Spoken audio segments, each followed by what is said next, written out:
In today's video, I'm going to teach you how print out Paycheck in QuickBooks Self-Employed. We'll walk through how to run payroll and print paper paychecks from inside QuickBooks. If you use QuickBooks with payroll enabled, these steps will guide you from start to finish. Before you begin, make sure you have voucher check stock ready and your printer is connected. First, open QuickBooks and head to the payroll area. From there, select employees so you're looking at your team and their pay details. Choose Run Payroll to start the pay run. As you set pay for each employee, be sure to choose Paper Check as the payment method. This tells QuickBooks you'll be printing the checks yourself rather than paying by direct deposit. Review your totals and dates, then click Submit Payroll to finalize the run.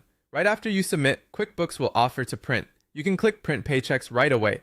If that prompt isn't on screen or you need to print later, you can navigate to Payroll, then Employees, and open the Paycheck list.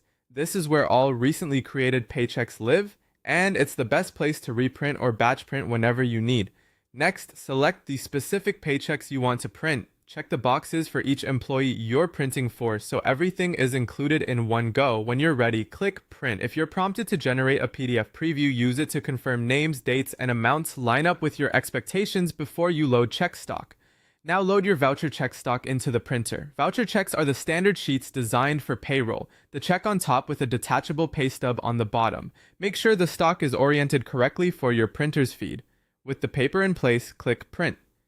QuickBooks will format each paycheck with the essentials your employees need: their details, net pay, deductions, employer taxes as applicable, and a clear pay stub on the bottom portion for their records. A few quick tips to make this smooth. If alignment looks off, print a test on plain paper first and hold it over a blank check to confirm positioning. In your print dialog, set scaling to 100% and disable fit to page to avoid shifting. If a page jams or prints incorrectly, just return to the paycheck list and reprint the affected check. Finally, store printed checks securely and hand the pay stub to the employee with the check, or keep a copy for your files if needed. That's it. Run payroll, choose paper checks, print from the prompt or the paycheck list, and you're done.